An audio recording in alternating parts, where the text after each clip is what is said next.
Okay, everybody, we're back now. Here's our buddy. Hello, yes. I'm the Dean of History and scribe work when I can find some quiet time.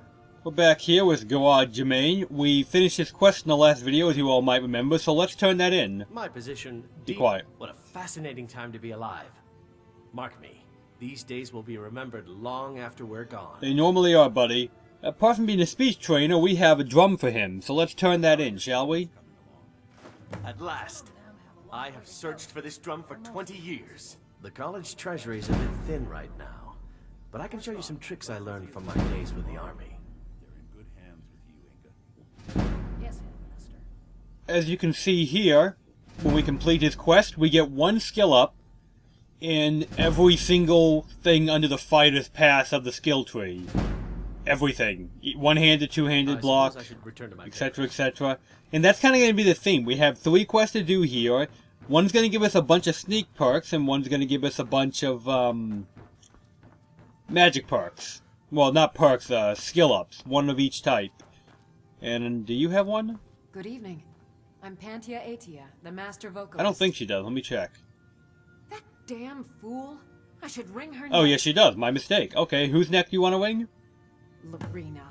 That fool student of mine stole my flute and sold it to some necromancer. I just got a ransom note for it. That flute has been handed down for 17 generations. Well, don't just stand there. Go get my flute. Why would a necromancer want your flute? More importantly, if you're a master vocalist, how do you sing while playing the flute? Isn't that an instrument that you have to breathe into, or am I mistaken? Apparently, Lorena told him some story about the flute being able to make the dead dance. It's just a flute. A really old and valuable flute, but just a flute. Now you can say you've met the most talented bard in all of Skyrim. That I have. Myself. But yeah, isn't it a flute? Yeah, that's a wood instrument, so you... I think that's what they're called. So you blow into it? Or is that a wind instrument that you blow into? I'm not a musician, people. But I do know that flutes, you can't sing while playing a flute. Anyway, let's see where we have to go next, shall we? Today we're going to be headed to... No, not there. We're going to be headed to Hobsfall Cave near Dawnstar or Winterhold. I'll approach it from Dawnstar, so I will meet you guys at Dawnstar. Okay, everybody, we're back. And let's jog to our cave now, shall we? Normally I edit out these jogs off screen, but I kind of wanted the time to talk about today's lore topic. Because, well, it's going to be a short video, and if I don't do something to make it a little bit longer, I'm not going to have time to talk about it. So let's begin, shall we? Today's lore topic is going to be the origin stories as believed by the majority of the races.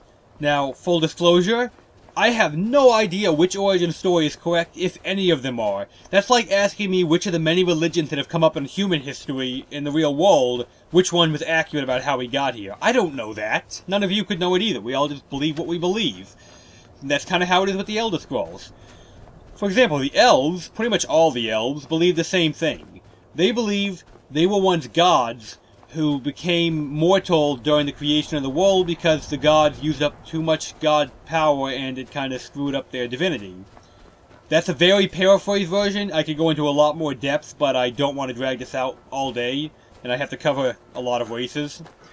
Like, noticeable differences, the Altmer, being the High Elves, they believe that the gods, well, they believe that the gods that made us, or made the elves specifically, actually died in the process, and that's why they fragmented into little pieces to become a race. They believe they all have a little tiny spark of the old divinity back in them. And Dark Elves, on the other hand, they believe... Yeah, quite. Yeah, the Dark Elves believe that they come from Boethia, but that she didn't die. They just believe that she's their patron, and those be wolves. Stay back, wolves. I will kill you.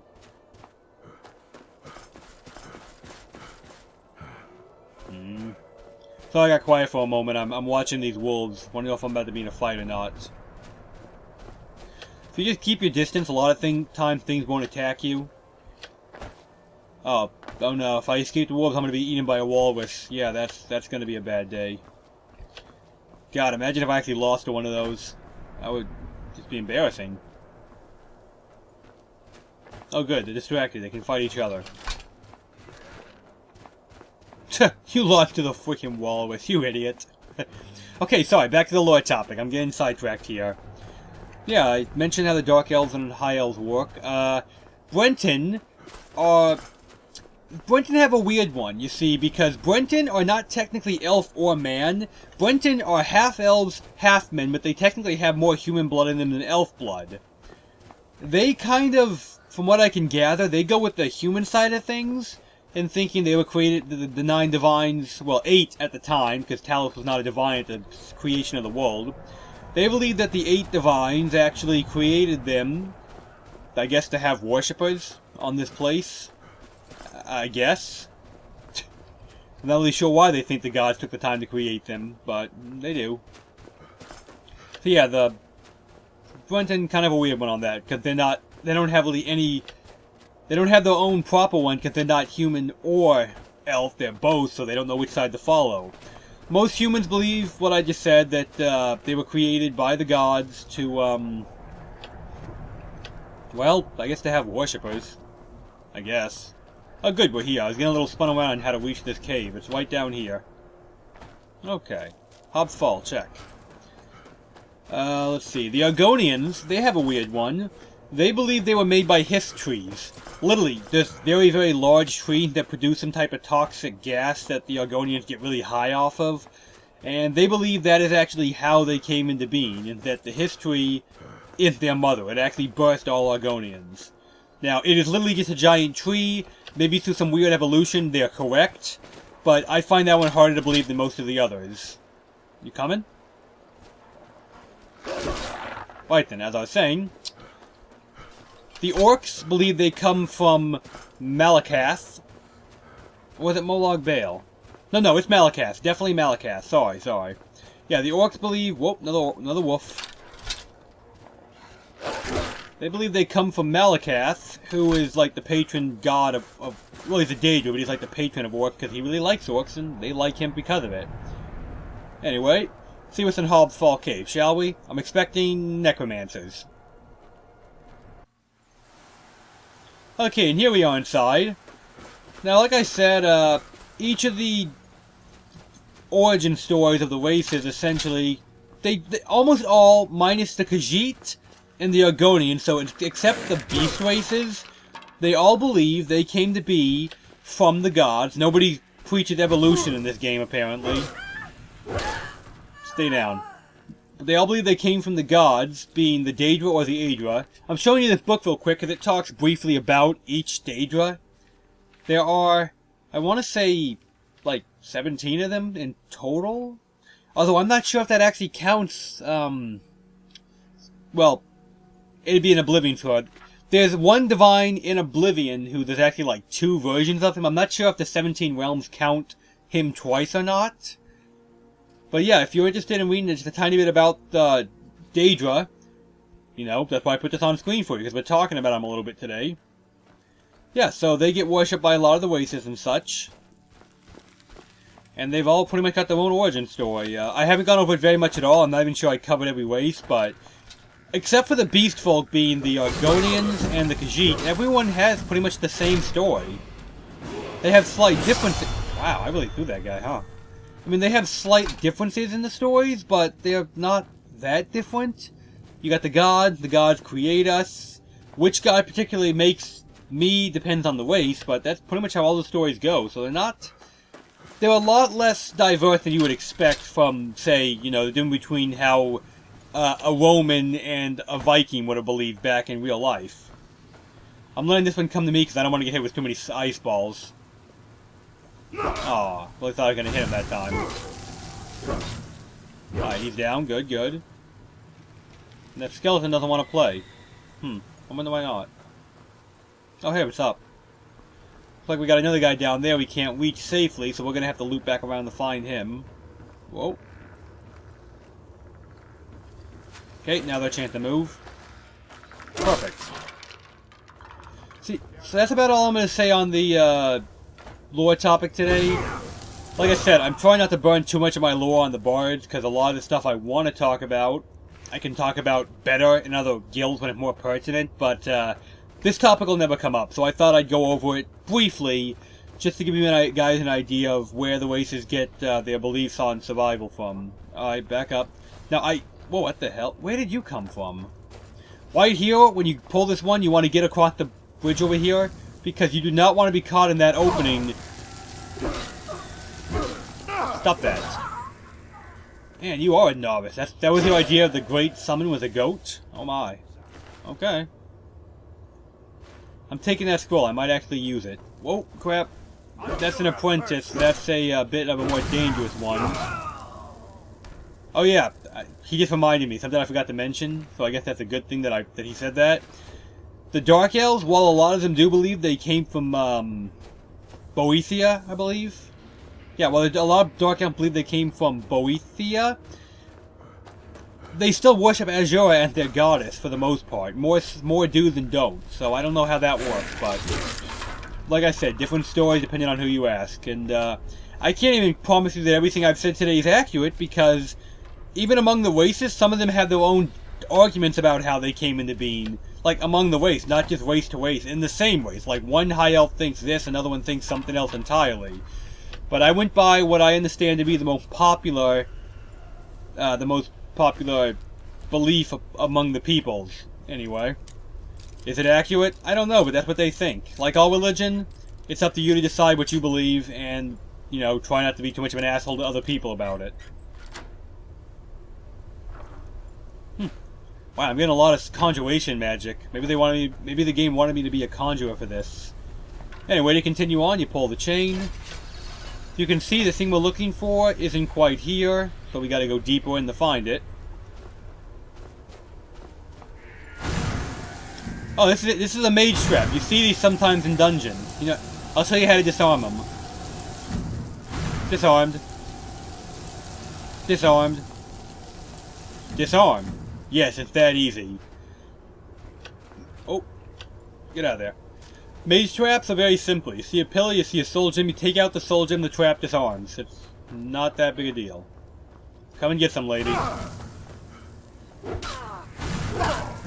Stay down. I know I have a level to take. I'm going to take it eventually, when I get around to it. Probably wait till I'm injured, because I don't have a lot of healing potions, and, you know, I don't need the extra damage right now. I'm doing just fine.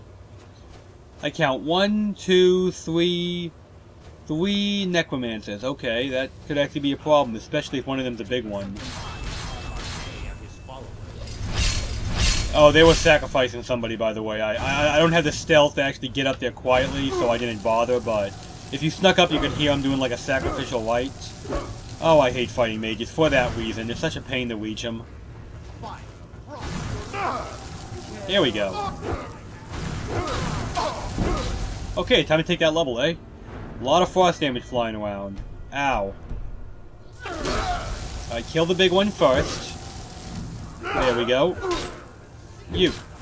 Person who just got resurrected. Oh boy, I'm gonna die again already. How many healing potions do I have? I have an extreme healing. I'm taking it. Thank you. I like when they say that. It's funny. Yeah, because I'm all using frost magic, I can't do any power attacks, so I have to whittle them down very slowly, like so.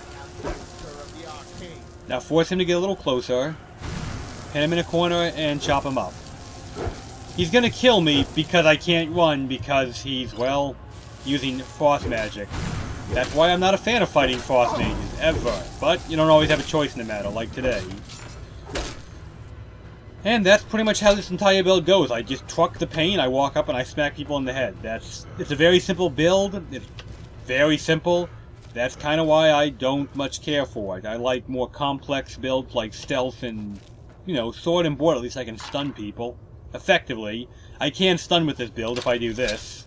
Hold block. Hold on. Hold block. Hit the attack button, I can do that, but it's not a very good stun, so I don't much care for it. Anyway, here's the flute we came for. And you guys should be proud of me. I have not made a Bandcamp joke this entire video. And I really wanted to. I thought about it a few times. But I didn't. I resisted the urge. It was difficult.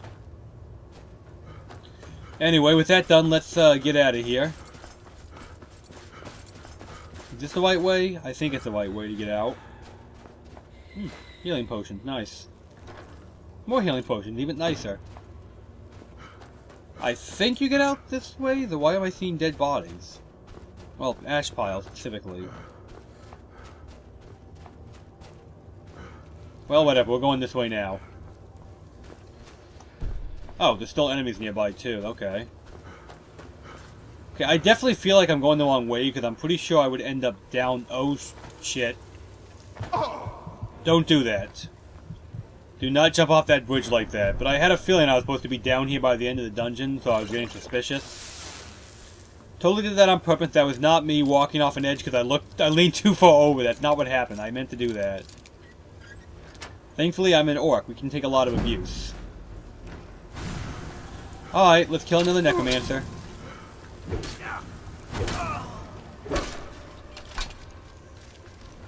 Oh, Stone of Barhint.